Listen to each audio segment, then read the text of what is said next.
man, I wish I could just focus. I really wish I could just focus. Have you ever been like that? Have you some days just thought, can I, like, seriously, why I'm just daydreaming or I'm scrolling mindlessly through social media and I just wish I could focus, or the kids are being a distraction or just overwhelmed. You've got lots going on.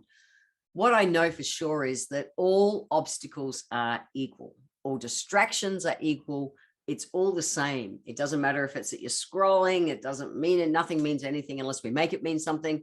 It doesn't mean if that is, or if we're daydreaming or the kids are doing their thing. Either way, if our focus has been taken, it doesn't matter what the obstacle or the distraction is.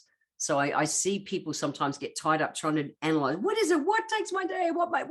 No, it doesn't matter. We want to just come back to moving forward into focus versus trying to undo the thing that keeps distracting us, if that makes sense. Now, when it comes to focus, some people have medical conditions that may be causing part of that. It might be medications or different stuff. So we're not talking about that kind of lack of focus. We're talking about just day-to-day kind of life stuff. So first off, a couple of things. First one, is it dehydration? The first place that we actually dehydrate is our brain. So sometimes if we're not thinking clearly and we're having trouble focusing, maybe even some fatigue, check hydration is the very first thing to check. So I've done enough podcasts about the fact that our body needs about 33 ml per kilo per day of water. That's the first one. Or number two, is it habitual? Is it a habit that you're scrolling social media as a procrastination? Is it habitual that you procrastinate in different ways? What, is it? It's just a question we've got to ask. What I've learned over time is that things like multitasking, I remember when it was like, everyone should multitask. It's so important. It's like, well, shit, my brain doesn't multitask. I've learned I have a boy's brain and I need to, to be productive. I need to work on one thing really well at once. So multitasking can be one, and it becomes a habit that we have to try and jam everything in. And I maximize every minute of the day. However, I can do it in a way that I don't get taxed out of it. Another one is boredom. Do you have a lack of focus because of boredom, or are you getting lack of focus because your phone, you're getting too many notifications for everything? I did a call a few months ago around how I never have any notifications turned on. My phone actually doesn't even ring out loud because I know, and if someone won't leave me a message, well, it's not that important. I don't answer my phone. It's a way that I can help keep my focus. So you can go back and track that podcast down. Well, like I was saying, multitasking really doesn't work. And there's enough research now that shows that we've trained our minds to be unfocused with multitasking. And with that same thought, we can train our minds to start focusing again. Now, focus is just like a mental muscle, and it can be trained. But we went through this thing coming out of the 80s and 90s where people had to be super productive, and multitasking was the key for that. But what it did for a whole generation of us, it just left us going like in overwhelm and being less productive. So for myself, I've learned that I'm not good at multitasking. I'm one of those people who totally can get lost in it. And so I choose to work to stay focused of a day. And I do habitual daily things to keep my focus and to build it. So it is like a muscle. So the same way we trained ourselves to juggle balls and do lots of things at once, we can untrain ourselves on that and train ourselves on staying really focused. So these are the 9 things that I choose to do to really keep my focus through my day. The very first one is to set alarms. So even me doing, recording podcasts right now, in my calendar, I had a block of time that I wanted to record a couple of podcasts today. And so I have alarms set. If I get on social media, I set alarms. So that I get on, I say, okay, I'm going to give myself 30 minutes. Great. I set an alarm for 30 minutes. The alarm goes off. I'm off. I'm out of there.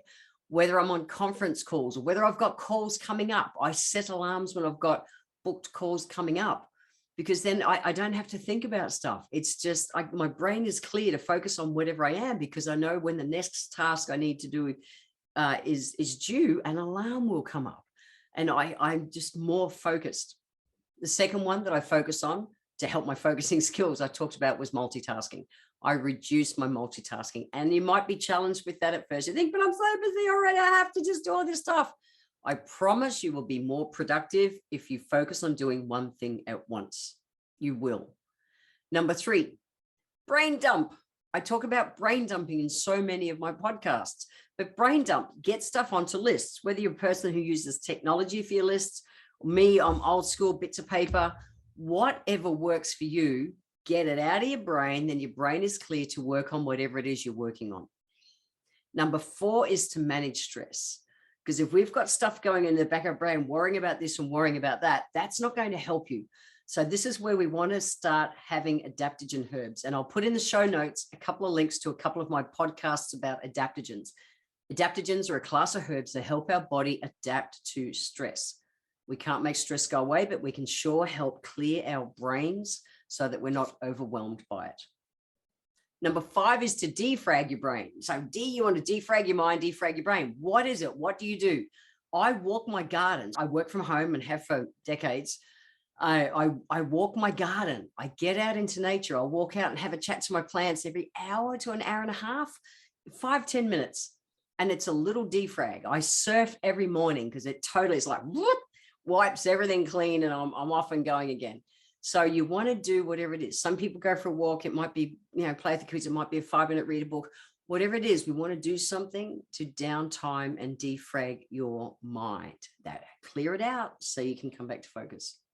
Number 6 is to channel the energy, exercise or even movement. So even when I'm working, I'm at a stand-up desk because I know my mind focuses better when I'm standing up. I'll sit down periodically, absolutely. But the majority of the day, I actually stand up and I'm on, rubber mats so that my spine, everything is supported being standing. But you want to move the energy. So whether it's exercise or go for a walk to clear your mind and come back to focus, or someone like me, I'll really like to stand when I work. See what are you? What do you need to do to move that energy?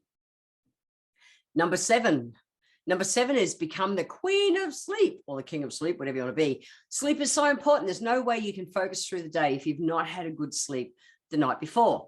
So I'll put a link in the show notes to my podcasts that I've done on sleep and you can check them out. I won't go through all that again here today, but sleep is my number 1 discipline in life because I know the importance of it for my sanity, physical and emotional sanity, but also my productivity.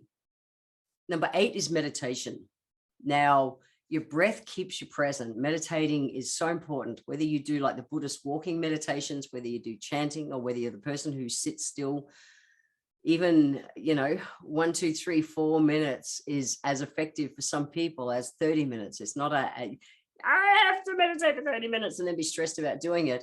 Meditating means to do one thing at once. One thing at once. So bring that in as a practice is so important. And then number 9 is to drink water. I mentioned how we've got to drink water. We've got to keep our brain hydrated, or otherwise there's no way that it's going to even think about being able to focus. As soon as you see yourself or you feel yourself starting to lose that focus, first thing you want to do is have a drink of water. So today I'm leaving you with just one healthy life hack. It's pretty simple. Start with one tweak. Have a look at those 9 that I suggested. See which one you can build on this week to create a new life of habits that are working for you to have a better focus through your day. Don't try and do them all at once. Please don't. That's multitasking at its worst. I see people go, I want it all now. Don't. Human nature is we say that, then we do it, we screw it up and we go, I can't do it. I would rather set you up for success. Focus on one this week and then build on that the next week, bring new things in and bring them in as a habit. We want longevity in anything that you're doing in life, not do it, screw up, and then give yourself a hard time and stop. That doesn't move you forward in life. So remember to head over to the show notes. I'll put some links there to some of my previous podcasts about adaptogens and sleep and that, so you can check them out.